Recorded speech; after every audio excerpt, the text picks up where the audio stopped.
What is going on, guys? Today we're going to talk about Stimson Pythons.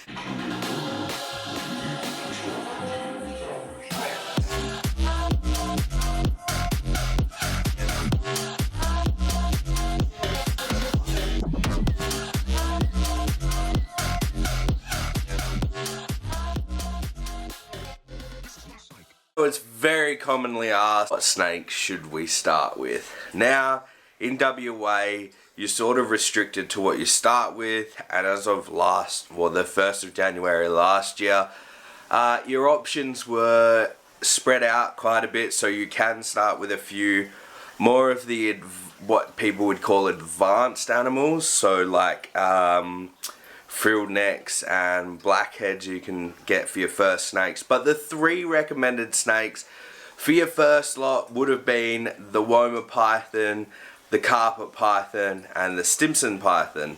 Now we are very restricted in WA onto what you can have, so if you're in another country or even another state, your options could be quite a lot larger than ours. This is just somebody looking for the real base model, first pet to own. Carpet pythons, again, very great, can be a little bit temperamental, but Stimson pythons, if you're wanting one, just a small little snake that doesn't require anything extravagant, even though the other 2 species don't really require anything that a Stimson python doesn't need, just a little bit more space, and with the carpet pythons a bit of room for them to move up and down with. This is a little Stimson python right here.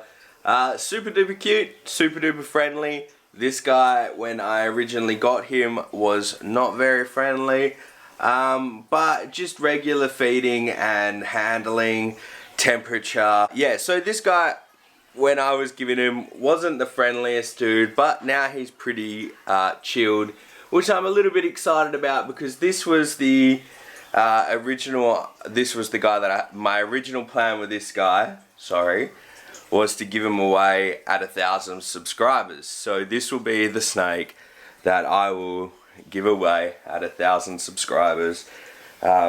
He's proved himself a nice healthy pet. Yeah, that is going to be the guy that I'll give away at 1,000 subscribers. Now I've got these guys up here. Oh Jesus. Alright, now she's a hungry monkey. This one right here, always hungry, super hungry. She will 100% bite me if I put my hand in there at the wrong angle. But there is ways to pick her up, but she is in there with a male and I didn't really want to disturb her. I wanted to get him, but she's in the way. This is the typical size of an adult Stimson python. Now they can get bigger and they can get smaller, but this guy is just under 1 meter. They're roughly gonna get max size of maybe 110 centimeters, which is I think 40 something inches. So they're not super big snakes. They also don't require a lot of food either. Generally 1 to 2 mice a week. During the winter that gets cut down dramatically, but sometimes snakes can go a while without eating.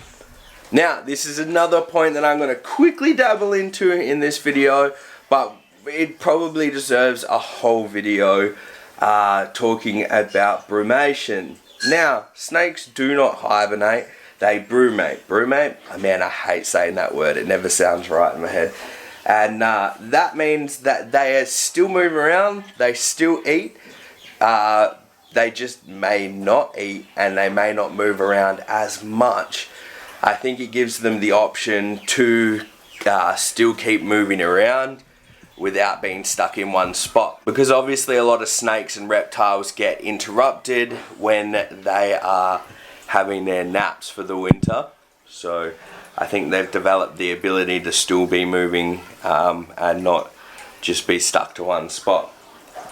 Although they can stay in one spot and they may not eat for a very long time, it's something that a lot of people aren't really prepared for, and they freak out the second their snakes stop eating, and I guess it's something that a lot of people overlook before they get their snakes. So yeah, if you are looking at getting a snake and you don't know anything about snakes, watch out for the winter hunger strikes, I guess, because it definitely happens. Sometimes it's not a problem at all. Although that doesn't mean to say that if it stops eating for a while and you notice that it starts getting skinnier or it starts behaving differently, or you see that it's incredibly active and it's still not eating, there's a few things that you can try, but most likely just take it to a vet. Seek professional advice about that, because it's always better to be safe than sorry. And if you're a new keeper, there's a very high chance that this is an animal that you've always wanted to keep, and you really want to look after them. Now, this is the typical colour of a Stimson Python. They can vary. The girl that is in there is super light, and the boy that is in there is super dark. The boy in there is supposed to be a girl, so that's a bit of a bummer, but whatever. And I just kind of put those two together this year to see if they make anything, have any babies. Usually super easy to care for, and they're not known to have heaps of problems. So if you are looking to get a tiny snake, Stimson Pythons. Hi. Alright, go away on the toilet.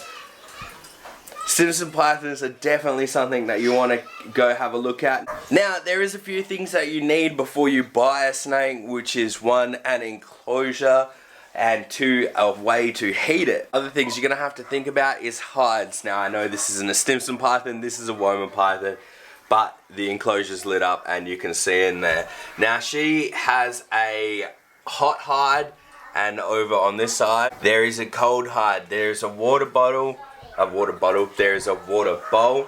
That one's probably going to get upgraded. There is actually 2 in there. That's the female. The male's in that hide there. I want them to make me some babies so I can have more snakes. Another thing you're going to have to consider is heating. How are you going to heat it? I heat these enclosures here with a heat cord, these ones with a light, these ones here with a heat cord, those ones with a light, and these ones with a light. It depends on your setup and it depends on the animal. Now, Stimson Pythons don't require a huge amount of space, but do remember that they are living animals, so don't be too stingy on it. And if you've only got the one snake, then why not splash a little bit? Don't splash too much, because if you go putting a Stimson Python in one of these or one of those enclosures, they get lost, they end up on the cold side of the enclosure. Yeah, it becomes a little bit more temperamental looking after them. So yeah, picking the size of the enclosure, like this one here, I think that's a meter.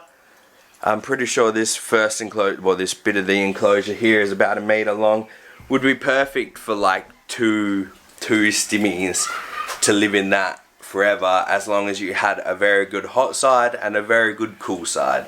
There is a lot of planning to do and a lot of research to do. I'm sorry I can't answer all the questions, but I guess there is one question that I did forget to answer, was how hot do stimmies want to be? Stimmies really like to stay around 31 degrees, well, keep their body at about 31 degrees. So heating your enclosures, most of my enclosures, these ones heat up ridiculously hot. Because the Womas absolutely love it. The Carpet Python doesn't really like it so much, but he's not actually supposed to be in that enclosure. These ones here heat up to about 35 degrees in the center of the tile, and they can sit on the outside of the tile and usually get about 30 to 32 degrees, and then they can go to the cold side and sit at bloody whatever degrees is at the cold side, which is usually whatever degrees we have in the actual house. So that's just a few things to think about if you are considering buying a Stimson Python.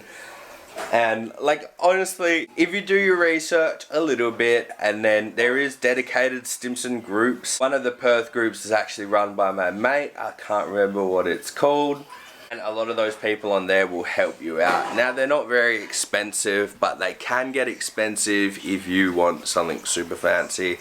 But they're generally not that expensive. Alright, so hopefully this video wasn't super long. I did record one yesterday with more structure and everything, which probably would have been a bit better. but you could see that I was super nervous the whole way through it, so I completely scrapped it, which sucks because I should have just done a video like this in the first place. If you want a more detailed video of this, subscribe, send me some comments or some messages. You can send the messages through on my Facebook page, Life of Sai, and just bash me and tell me that you want some more information, and I will get the confidence to do a fully structured video. Yeah, I just struggle with these structured videos and like trying to get information out, just because I feel like it's a test and I get super nervous. So yeah, hopefully I answered a few of the questions. If not, leave a comment and I will answer them in another video.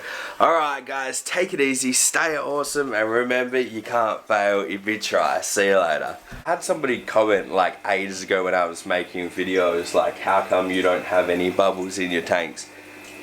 I don't have any bubbles in my tanks because I turn them off for videos, because it is so bloody loud in here when the bubblers are on.